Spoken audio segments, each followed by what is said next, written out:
Ja, een beetje Friese stugheid mag er nu vanaf. Nu mag het gewoon.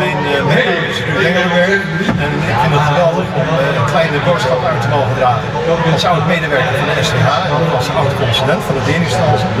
Het opleiden van leerlingen in het leerbedrijf is heel erg belangrijk, omdat leerlingen de toekomst zijn.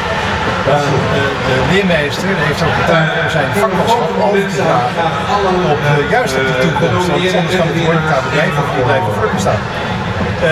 Heel belangrijk is dat leerlingen worden opgeleid eigenlijk als boventallig, dus niet als vast lid van het personeelbestand, maar boventallig, waardoor zij de ruimte hebben om zich te kunnen bekwamen en te kunnen inwerken.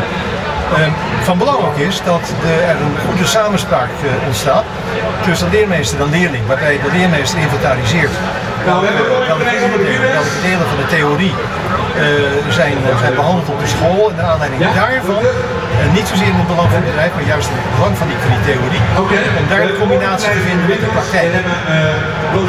Dat kan alleen maar als een intensief overleg tussen leermeester en leerling, en waarbij dus de leerling automatisch zeer gemotiveerd aan het werk moet zijn.